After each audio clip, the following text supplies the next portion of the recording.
Alright, so as the Renegades marketing hype train gets spinning up, a bunch of Bungie developers have been in interviews discussing their plans for the expansion, but also feedback about the game over the last few months. One of the crazy things is that Tyson Green has surfaced. Yes, he's real. And of course, players would make this joke because there has been a lot of conversation about where Tyson Green is, as we've had very little direct communication from the game director in recent months. And people will draw this comparison because if we go back to when Joe Blackburn was game director, there was a lot of kind of front-facing communications about the game, especially when things got tough. Safe to say it wasn't always immediate, but Joe Blackburn was a very front-facing game director, and we'd had others as well. While they can be divisive, folks like Luke Smith would take a lot of opportunities to kind of get in interviews or make blog posts, whatever it was, do those dedicated videos talking about the game and where we were currently at, but we haven't had that from Tyson Green, which is a big reason that people draw that comparison.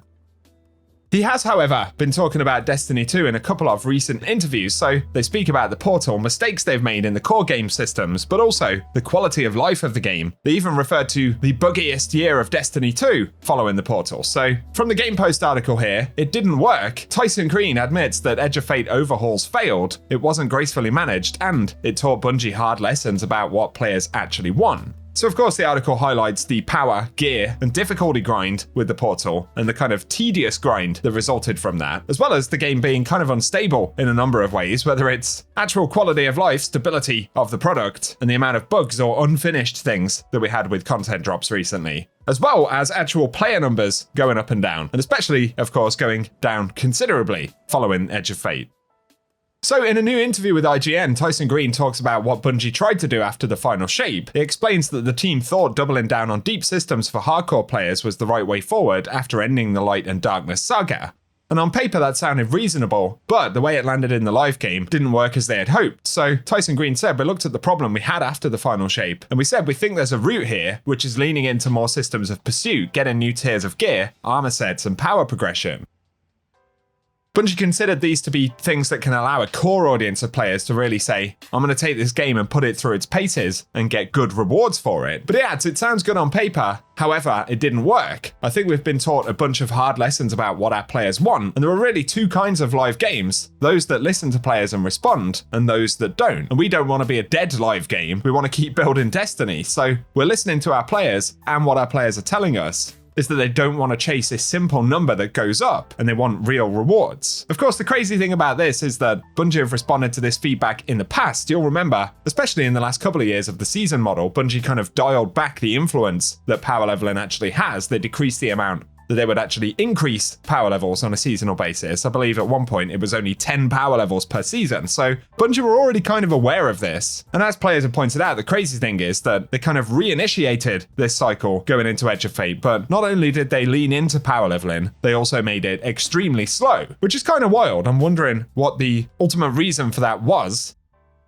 But continuing on, Tyson Green talks about the sharp population drop after Final Shape, calling that finale a fantastic ending, but admitting that the follow-up was rough. Unfortunately, it was not gracefully managed, but we had to try something. And it makes it clear that Bungie knows the handoff from the saga finale to the Fate saga was handled poorly. Tyson Green says people were pleased and satisfied with what they played in the final shape, and then the big downward spike in population came after. That happened because we ended the saga, and I guess you get what you pay for, right? So it's an interesting recognition that Bungie have actually made in the past. You know, even the title, The Final Shape, they've referred to that as being a bit of a mistake because while the story was concluding, it was not their intention for the game to actually wrap up. And of course, they signaled that to an extent to players, even by the nature of what the Final Shape was supposed to be. So he says that wasn't the plan from a business perspective. We still want to keep making Destiny, and we still have many stories to tell in the universe. There are still lots of things to do, and we have to keep building the game, but unfortunately, it was not gracefully managed, and we had to try something.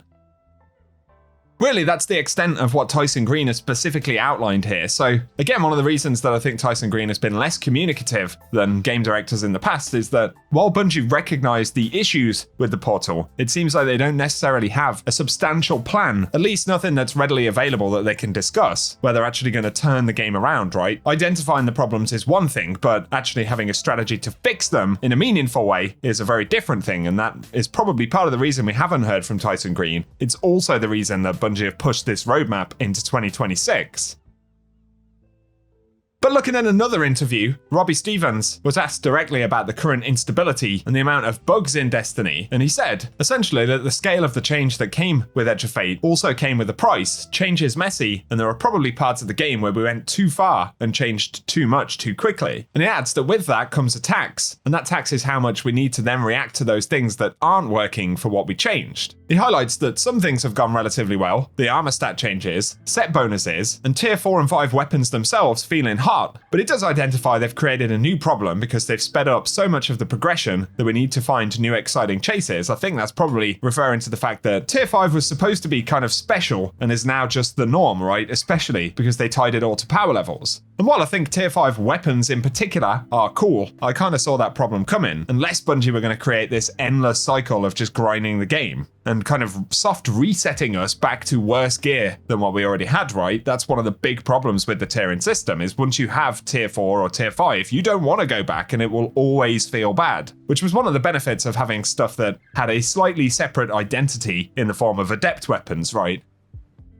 But looking to Renegades, Robbie Stevens says we're clearly trying to do this. You're seeing it with blasters and the Praxic Blade having a ton of customization, gameplay, and cosmetic depth. Having more cosmetic pursuits inside of Renegades, all up with each of the syndicates. And also, we're going to have these alternate delighter perks on blasters as well. So if you've earned a tier 5 blaster, there's still going to be a pretty deep chase to earn the alternate origin perk versions of that. So that'll be a new bonus. And it says I'm only hiding this as there's some stuff coming very, very soon. And a lot of that is a direct reaction to changes we had to make because of how fast we needed to move in order to right the ship on the speed of progression and how it feels.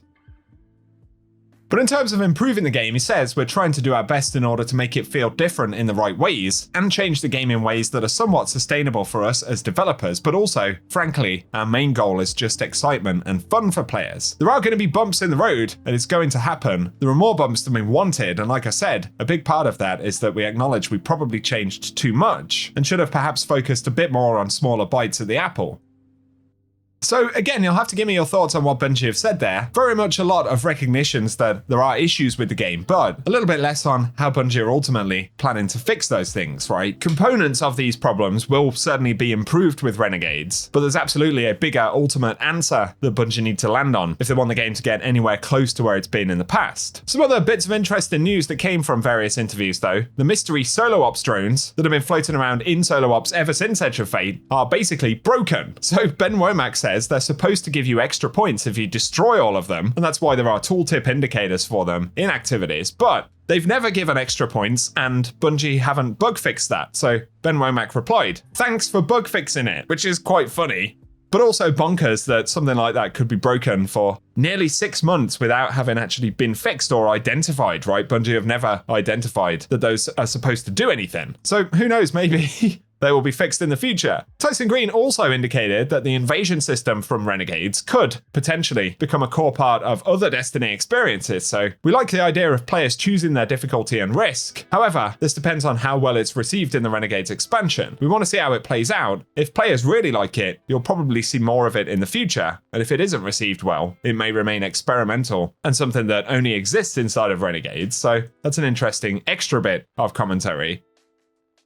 Otherwise, in relation to the portal, Bungie had also said they currently have no plans to add activity-specific loot. They don't have the capability to add that many weapons to the game, and they had thought that having the same loot pools across the portal activities would be freeing for players, but they acknowledge it also feels constraining. One of the approaches to fix this with Vanguard alerts is that the weapons from those activities will have unique drops. Not unique pieces, but unique perk sets on the weapons that come from the Grandmaster Vanguard alerts instead of from the other sources. So these are pinnacle or prestige perks, and they also have a similar system for Renegades weapons, as Tyson Green was just alluding to on the Lawless Frontier, where a specific source of a weapon can actually have a different perk pool to improve the sense of variety. And in a way that is cool, right? It's nice to have more variation, more potential for these pieces of gear. At the same time, it certainly doesn't replace the identity part, right, of having adept or non-adept weapons. And going back to sort of activity-specific loot, I think to an extent, pieces of loot in Destiny can almost be like characters, right? If you remember the first time you earned Luna's Howl or Not Forgotten or Fatebringer from the Vault of Glass, that's one of the things that's kind of missing in these current systems, is that sense of identity for a specific piece of gear.